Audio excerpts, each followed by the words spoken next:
Okay, we've talked a lot in the videos about our process of how we start our horses here. But I want to try to put it all in one thing so you can kind of get the idea, because I know we sprinkle it through like seasoning of the videos. So Eric's going to describe what he does with the horses here.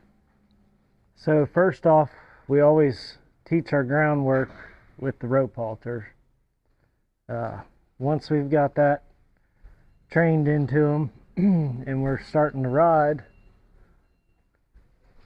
we Why do we use a rope halter instead of like you've seen those, like the nylon web ones, or sometimes you see people have like the sheepskin stuff over the nose and all that padding and stuff like that. Well, the reason is because that right there. Mm-hmm. See how I barely did anything Yep. to get a response. Yep. So that's my reasoning, and that's why I like them. So after we've taught the groundwork and we're starting to ride, I switch.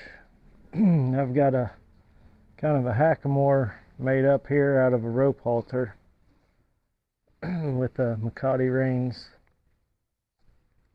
So I got my lead rope and my reins here. Mm-hmm. Now I've seen some people do some things like where they hook the reins. She just always wants to put her head down. Yeah. They hook the reins like here and stuff. I guess their thinking is they get a better side pull or something like that. I don't know why, but why do we like it where it's I mean, tight? this just works for me, and it always has, and I don't want to have to steer my horse with two hands. Right. Yep. And if you watch, when I pick up, I mean, she's responding to it Mm-hmm. already, but you see, it kind of works just like the Bosal would work with the drop right here. And I just like the signal it gives. It lots of contact right here where the horse can feel things moving around, Mm-hmm. Mm-hmm. and it's thin enough that it doesn't dull them. Mm-hmm. And I've got a video that I'll post a link to in the comments that shows how to put a rope halter on, and it shows also how to tie the reins and all that stuff. It's really good. So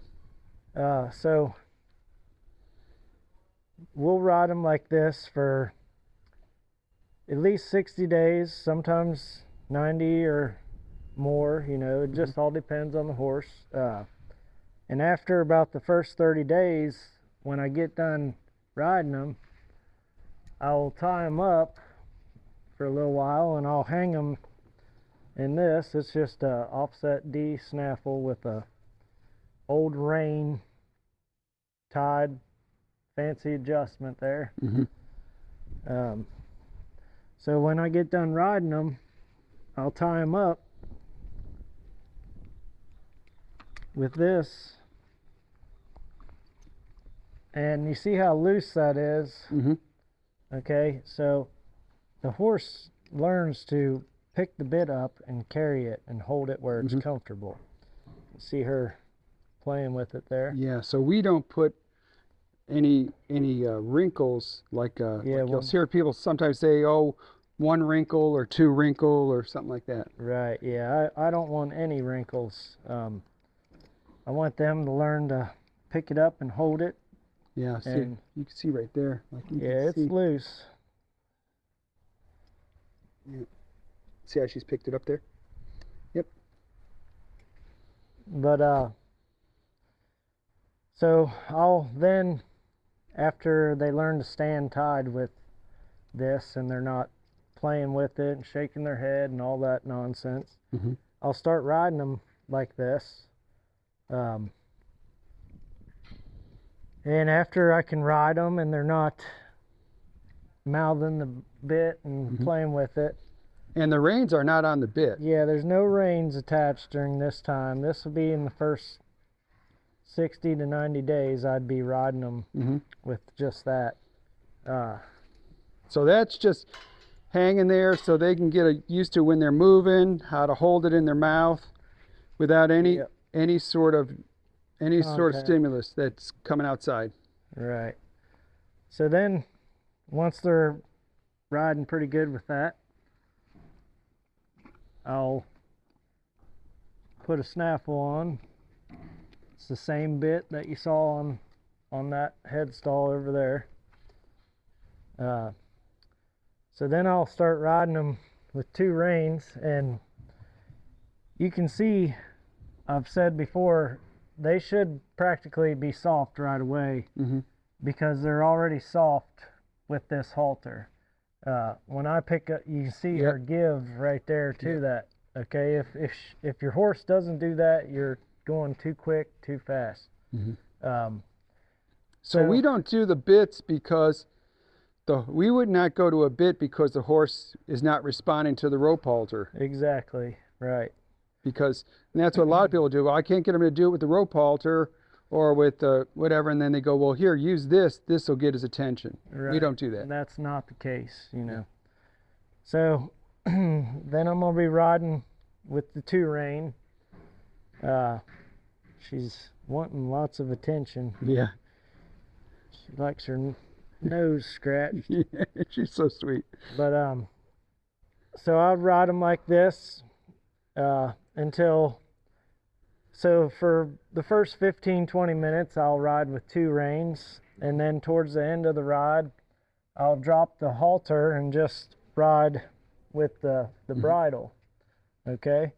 If something goes wrong, I can always pick this up and Right. go back because the horse knows that. Yep. It already knows what to do with that pressure, and it'll help settle and relax your horse, you know.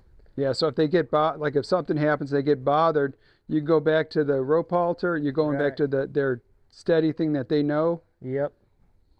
And it just really helps keep them calm. And I've seen lots of horses, you put a bridle in their mouth and you can see them balling their tongue up and pushing on the mouthpiece of the bit. Mhm. And it's because they're just not comfortable with it, and they haven't really been taught correctly how to handle the pressure of it, you know.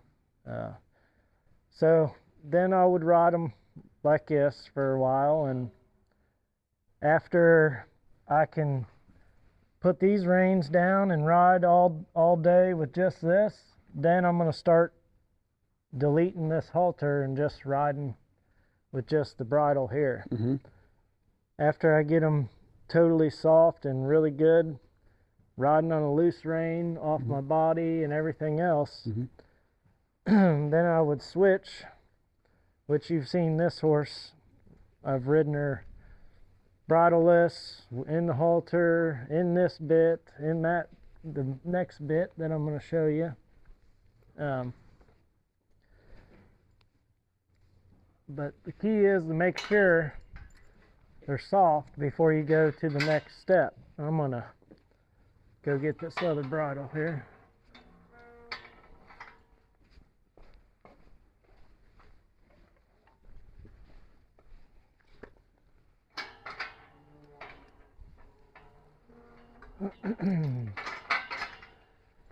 Okay, let's just show this bit. I've shown it before, but this is a Santa Barbara with a half-breed mouthpiece. So Santa Barbara cheeks, which is these things right here. This the cheek here, and it's weighted and balanced. Yeah, I'd say it's at least 5 pounds. That's what it feels like to me. Yeah, I think it might be 2, but I don't know. Yeah. It's a lot compared to a snaffle. Yeah. Now we don't use this because the horse isn't responding to the snaffle. That's what you don't do. You're going to get a lot of people that have that philosophy, like if it doesn't respond to this, go to this harsher bit and stuff. This is not the case with this. This is not why we do this. this is a horse that already knows how to, you know, do all her lateral work and stuff. You know, Right. in a rope halter he starts with, right? Yes, in the rope halter, she should know all that. Yeah, and so let's talk about the lateral. Like, what do you I'd need to have separate control of the front end, the hindquarters, the rib cage, the head, and the neck. So, and when you say control, do you mean with your hands on the reins, or do you I mean? mean, my hands, for the majority of the beginning of the training, are only to aid my body. Yep. If she's not getting it with my body, I use my hands to manipulate the horse into a certain position to get the maneuver accomplished. But so primarily, it's almost all with your body and Right. your legs and your seat and your back, you know, that kind of stuff. Yep. Now you can And hear her. they learn it really easily. It's Yeah, you hear what she's doing there. That's that cricket in there. So she's just playing with that. That's what that and is. if you notice, the curb chain is undone. This kind of bit, to have this properly, come up here a second. For this to be working properly, you want to make sure your curb chain is tight enough. Okay. And we don't use a chain. We use a Well, yeah. curb strap. Sorry, that's just what I call it. But Yep. I can get one finger back here, and it's tight Mm-hmm. to get it in there. And that's how tight I like it. Yeah. I don't want this moving a whole lot in her mouth. Yeah, and why do we want it tight like that? What? If it's too loose, it'll push up on the roof of her mouth and cause her to Yeah. root her nose and stick her head way in the air. So what does it do? Like how far does it let him move? It's moving about that much off of her tongue right Okay. now. Okay. But yeah, she's wanting to play with that halter. But yeah, this is how we start them and finish them. Mhm. So hopefully this explains it a little bit better, and you'll see in some of these videos we'll get into a little more detail about this, and you know, just encourage you to keep watching. And Yeah. You can see like when you watch the videos, you'll see it in action, like on the horse and stuff, and how he'll move them, and they're just moving off his body. So we thought this would be helpful. Should people subscribe? They should. Hey, smash that like button and subscribe. Hit that notification bell. Thanks for watching.